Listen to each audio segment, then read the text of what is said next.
Good evening everyone. Welcome back to ND commerce classes. कैसे हो आप सब? आई होप आप सब बहुत बढ़िया होंगे। तो चलिए शुरू करते हैं हमारी नेक्स्ट क्लास।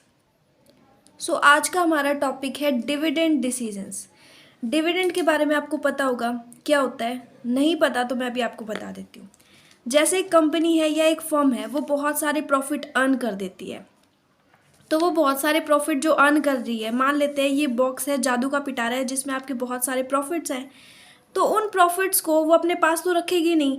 उन प्रॉफिट्स का एक पार्ट या एक हिस्सा जो है वो अपने शेयर होल्डर्स को डिस्ट्रीब्यूट करती है, जो कि शेयर होल्डर्स आपके इक्विटी भी हो सकते हैं, प्रेफरेंस भी हो सकते हैं। तो उनको जब वो जो पार्ट डिस्ट्रीब्यूट करती है, उस पार्ट को हम डिविडेंड बोलते हैं। यानी कि part of profit which is distributed to share holders, it's called dividend. ठीक है, ये तो बहुत ही आसान था कि प्रॉफिट का हिस्सा जो कि शेयर होल्डर्स में बटेगा वो है आपका डिविडेंड। लेकिन डिविडेंड क्या सिर्फ पैसों में होता है? नहीं, it may be cash, bonus shares, stock, property, bonds etcetera.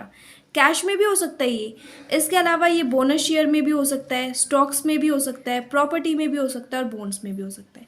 I hope definition इसकी क्लियर होगी अब। डिविडेंड पॉलिसीज में जो भी आपकी अर्निंग्स होगी, जो भी आपके प्रॉफिट्स होंगे, टैक्सेस के बाद के जो भी प्रॉफिट्स हैं, तो क्या सारे के सारे पैसे हम डिस्ट्रीब्यूट कर दें? अब भाई सारे के सारे पैसे बांट देंगे तो कंपनी क्या खाएगी? है ना, कंपनी के पास भी कुछ पैसा होना चाहिए। तो कंपनी अपनी जो अर्निंग्स है उनको टू टाइप से रखती है। कुछ अमाउंट, जैसे मान लेते हैं कि उसको ना 10,000 रुपीज़ का प्रॉफिट हुआ, तो उसमें से कुछ अमाउंट तो उसने रख लिया संभाल के, और कुछ अमाउंट उसने हमारे जो प्यारे प्यारे शेयर होल्डर्स हैं उनको डिस्ट्रीब्यूट कर दिया। रखने का मतलब ये नहीं है अपनी जेब में रख लिया, भाई कंपनी की जेब थोड़ी ना होती है।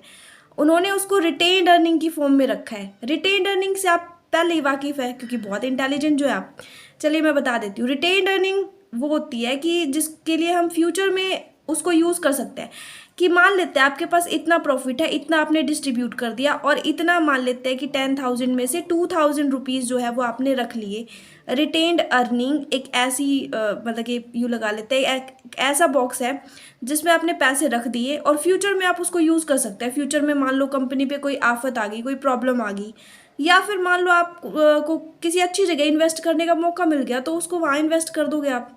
ठीक है, ओके। तो फ्यूचर के लिए या तो रख लेंगे, या फिर करंटली अगर आपके पास कोई इन्वेस्टमेंट ऑप्शन है तो वहाँ पे आप उसको इन्वेस्ट कर दोगे।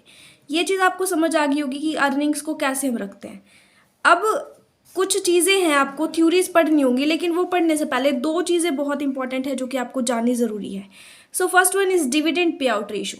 डिविडेंड पे आउट रेशो क्या है? डिविडेंड पे आउट रेशो मतलब है percentage of net income that is distributed to share holders in the form of dividend. हमने अभी बताया था कि प्रॉफिट में से कुछ हिस्सा हमारे प्यारे प्यारे शेयर होल्डर्स को डिवाइड किया जाता है ना, डिस्ट्रीब्यूट करते हैं हम डिविडेंड की फॉर्म में। लेकिन वो जो फॉर्म में हम डिविडेंड डिस्ट्रीब्यूट करते हैं वो कैसे डिस्ट्रीब्यूट करें?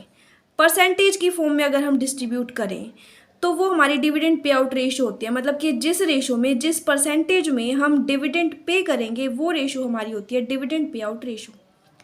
अब जो डिविडेंड पे आउट रेशो है उसके जस्ट उल्टी जो है, यानी कि जिसको हम बोलते हैं रिटेंशन रेशो, बिल्कुल इसके अपोजिट होती है। डिविडेंड पे आउट रेशो तो वो रेशो होगी जिस रेशो में या जिस परसेंटेज में हम शेयर होल्डर्स को पे करेंगे, है ना।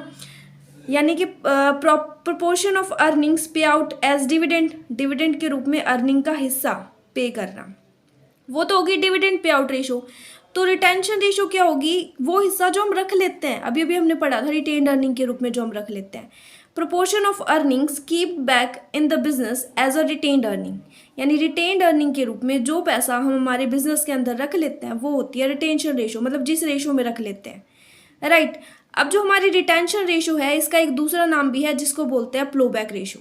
तो चाहे ये वाला क्वेश्चन आ जाए, ये आ जाए, दोनों का सेम ही आंसर होगा। ये दोनों आपको अच्छे से समझ आ गया तो अब हम थ्योरीज को पढ़ सकते हैं। तो चलिए शुरू करते हैं। So theories of dividend, most important topic है आपका डिविडेंड डिसीजन में, थ्योरीज ऑफ डिविडेंड। तो दो तरह की थ्योरीज होती है, रिलेवेंस थ्योरी और इररिलेवेंस थ्योरी। ठीक है, ओके। रिलेवेंस थ्योरी जो है वो आपकी दो टाइप की है, गॉर्डन्स मॉडल और वाल्टर मॉडल। और इररिलेवेंस थ्योरी जो है वो Modigliani and Miller theory है। ठीक है, ये नाम तो आपको लर्न करने पड़ेंगे, उसके बाद हम आगे स्टार्ट करते हैं। सो गॉर्डन्स मॉडल किसने दिया है ये? उसका नाम है मायरन गॉर्डन। मायरन गॉर्डन है जिन्होंने ये थ्योरी, ये मॉडल हमें दिया है। क्या बताते हैं गॉर्डन मॉडल? गॉर्डन मॉडल हमें बताता है कि जो भी हम डिविडेंड डिसीजन ले रहे हैं कि भाई कितना पैसा हमने हमारे शेयर होल्डर्स को बांटना है, कितना पैसा हमने रखना है, वो हमारी मार्केट वैल्यू ऑफ फर्म जो है, मार्केट वैल्यू ऑफ जो शेयर्स है, उन पे इफेक्ट डालेगा, उन पे असर डालेगा, ठीक है, कोई ना कोई प्रभाव डालेगा। That is Gordon's model. अब कैसे क्या डालेगा वो हम इसको आगे डिटेल में पढ़ेंगे। हमारा जो गॉर्डन मॉडल है इसका एक और नाम है, वो है डिविडेंड डिस्काउंट मॉडल। तो अगर क्वेश्चन पेपर में आ जाए कि डिविडेंड डिस्काउंट मॉडल किसने दिया, तो भी हम यही लिखेंगे मायरन गॉर्डन, क्योंकि ये इसी का दूसरा नाम है गॉर्डन मॉडल का, ठीक है। अच्छा, तो गॉर्डन मॉडल एक चीज़ और बताता है कि रेट ऑफ रिटर्न और कॉस्ट ऑफ कैपिटल के बीच में क्या रिलेशनशिप है। मतलब ये दोनों दोस्त है या दुश्मन है ना? वही चीज़ है कि रेट ऑफ रिटर्न और कॉस्ट ऑफ कैपिटल में क्या रिलेशनशिप है, ये बताता है हमारा गॉर्डन्स मॉडल। तो कैसे पता करेंगे?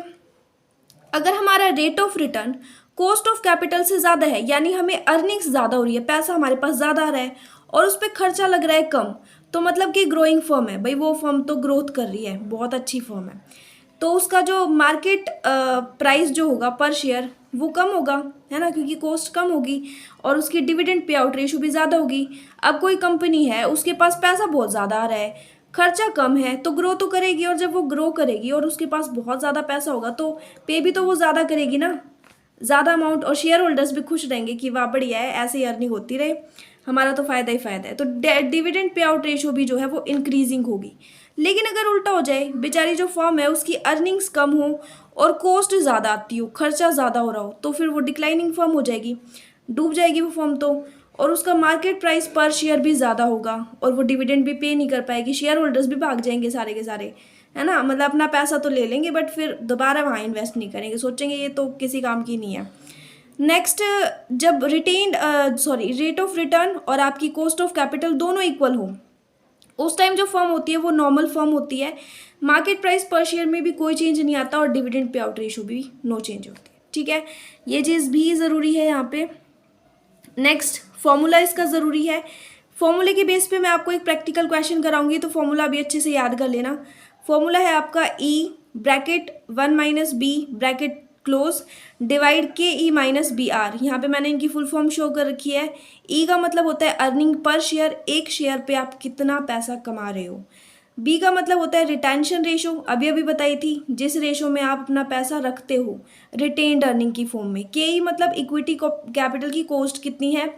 बी आर यानी ग्रोथ रेट, जिसको हम जी से भी डिनोट कर देते हैं, यानी बी आर और जी दोनों इक्वल है, दोनों एक जैसे है, बराबर है, ठीक है, बी बोल दो या जी आर बोल दो, एक ही बात है। तो ग्रोथ कितना कर रही है फर्म, और अगर इसी 1 माइनस बी से हमने रिटेंशन रेशो से अगर हमने डिविडेंड पे आउट रेशो निकालनी है, तो क्या फॉर्मूला हो जाएगा 1 minus B is equal to D P ratio. इतना ठीक है। सो अब हम अजम्पशंस देख लेते हैं, क्या क्या अजम्पशंस हैं। सो फर्स्ट हमारी है firm is an all equity firm no debt, यानी जो हमारी फर्म है ना उसमें इक्विटी जो शेयर्स हैं उन्हीं का यूज़ किया जाएगा। फर्म जो है वो इक्विटी फर्म है, डेट का यूज़ नहीं किया जाएगा। अब इक्विटी क्या कहती है कि भाई मेरा ही राज है इस पे, तो डेट कहता है भाई मुझे भी यूज़ कर लो, नहीं नहीं तेरे को अंदर ही नहीं आने देंगे, गेट आउट। तो सिर्फ इक्विटी फर्म रहेगी हमारी, ठीक है। और इसमें फाइनेंस का सोर्स क्या होगा, रिटेन्ड अर्निंग, कहीं और से तो पैसा आ ही नहीं सकता, जो रिटेन्ड अर्निंग है उसी का हम मोस्टली यूज़ करते हैं यहाँ पे, ठीक है भाई, ओके। रेट ऑफ रिटर्न भी कांस्टेंट रहेगा, यानी जो अमाउंट हम देते आ रहे हैं ना अब तक, वही हमारी रेट ऑफ रिटर्न रहेगी, उसी से हम देंगे। कभी कभी ऐसा आ जाता है कि रेट ऑफ रिटर्न की जगह IRR आ जाता है, उसका मतलब भी सेम होता है, इंटरनल रेट ऑफ रिटर्न होती है इसकी फुल फॉर्म। अच्छा, सबसे बड़ा फ़ायदा टैक्स नहीं लगेगा, तो फिर तो बल्ले बल्ले है, टैक्स तो लगना ही नहीं, बहुत बड़ा फ़ायदा, ठीक है। रिटेंशन रेशो जो है वो डिसाइड करती है कि कांस्टेंट रहेगी आपकी रिटेंशन रेशो यहाँ पे, ठीक है। डिविडेंड पे आउट रेशो भी कांस्टेंट रहेगी, दोनों के दोनों कांस्टेंट है, कोई चेंज नहीं होगा इनमें। के जो है यानी इक्विटी शेयर की कॉस्ट आपकी वो भी कांस्टेंट रहेगी, ठीक है। और ग्रोथ रेट यानी BR और जी जो है वो भी आपका कांस्टेंट रहेगा।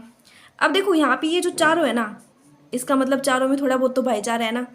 वो जैसे क्लास में एक बच्चा अगर, जैसे 4 बच्चे फ्रेंड है और एक बच्चा अगर पिट रहा है तो बाकी 3 उसके साथ में खड़े हो जाएंगे, हाँ भाई मेरा दोस्त है, बिल्कुल वही वाला भाईचारा यहाँ पे कि भाई तू कांस्टेंट है तो मैं भी कांस्टेंट हूँ, मैं भी कांस्टेंट हूँ, यानी चारों ही कांस्टेंट है। Retention ratio, dividend pay out ratio, के ई और ग्रोथ रेट, ठीक है, चारों कांस्टेंट रहेंगे, कोई भी उनमें फ्लेक्सिबल मतलब कि कुछ भी मूवमेंट नहीं होगा। एक चीज़ और, के ई जो है वो जी से ज़्यादा होगा, के ई इज़ ग्रेटर देन जी, यानी हमारी इक्विटी की जो कॉस्ट है वो ग्रोथ रेट से हमेशा ज़्यादा रहेगी। ठीक है, ये चीज़ ध्यान देने वाली है। The firm has perpetual life, यानी फर्म जो है वो काफ़ी टाइम तक चलने वाली है, उसकी लाइफ बहुत बहुत बहुत बड़ी है। चलो ठीक है, अजम्पशंस आपको अच्छी तरह से समझ आ गई होगी। अब हम मोस्ट इंपॉर्टेंट जो हमारा प्रैक्टिकल क्वेश्चन है वो कर लेते हैं। क्या है हमारा क्वेश्चन, आपको ईपीएस दे रखी है 10 रुपीज़, आपकी इक्विटी कॉस्ट की जो परसेंटेज है वो 10% है, जिसको हम 0.10 भी लिख सकते हैं। 3 तरह की फॉर्म है आपकी ए बी सी, और रिटर्न ए को मिलती है 15%, बी को मिलती है 10%, सी को मिलती है 8%। अब इन तीनों की वैल्यू निकालो। देखो भाई, सबसे पहले ए को देखते हैं हम। आर कितना है, रेट ऑफ रिटर्न 15%, और कॉस्ट ऑफ इक्विटी कितना है 10%, यानी आर जो है वो के ई से ज़्यादा है।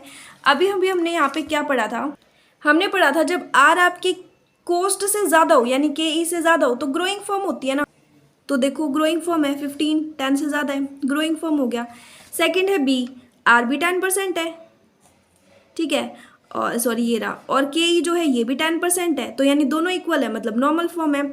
अब आर हो गया 8%, रिटर्न मिल रही है 8%, और के ई हमारा 10% है, तो फिर डिक्लाइनिंग फॉर्म हो गया क्योंकि रिटर्न जो है कम मिल रही है।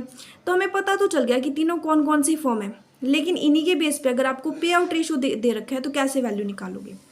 पे आउट रेशो है 14%। अब मैंने आपको एक फॉर्मूला करवाया था, फॉर्मूला आपका ये था, ये फॉर्मूला ज़रूरी ध्यान रखना है, इसके बेस पे आपका क्वेश्चन निकलेगा। ई 1 - बी डिवाइड में के ई माइनस बी आर। यहाँ पे आउट रेशो 40% है, तो मैं फॉर्म ए का निकाल रही हूँ पहले। फॉर्म ए की ई जो है यानी कि इक्विटी की जो वैल्यू है वो कितनी है 10%, ठीक है। 1 माइनस उसके बाद हम लिखते हैं बी, तो वो अपना कितना है 0.6, डिवाइड में फिर हम लिखते हैं के ई माइनस बी आर, तो के ई इतना है, माइनस में बी की वैल्यू इतनी है, मल्टीप्लाई में आर की वैल्यू इतनी है, ठीक है। तो ये हमने लिखा, देन हमने इसको सॉल्व किया तो ये 400 आ जाते हैं। अब आप पूछ रहे होगे कि 0.6 जो है बी की वैल्यू कहाँ से आई। बी मैंने आपको बोला था, बी जो होती है वो रिटेंशन रेशो होती है, और डिविडेंड रेशो यानी जो डिविडेंड पे आउट रेशो है और रिटेंशन रेशो दोनों के बीच में अपोजिट रिलेशनशिप होता है। ये 40% है, तो ये 100 में से 40% माइनस करेंगे 60% बचेगा। इसको हम 0.6 भी लिख सकते हैं जब हम परसेंटेज को ओपन करेंगे, ठीक है। अगर पे आउट रेशो 60% हो तो रिटेंशन रेशो कितना हो जाएगा 40%, कैसे लिखेंगे 0.4, ठीक है। तो ऐसे हमने यहाँ से बी की वैल्यू निकाली है, देन इसको सॉल्व किया 400 आ गया। सॉल्व आप कर सकते हो, कोई मुश्किल काम नहीं है।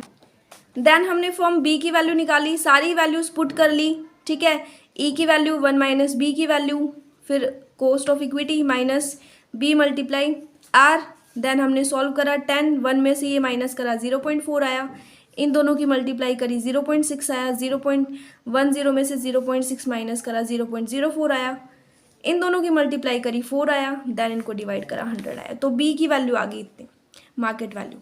सी की जो वैल्यू निकाली तो सी की आ गई 77, तीनों की वैल्यूज़ निकल गई। तो इसी तरह से आ सकता है क्वेश्चन वैल्यू निकालने वाला।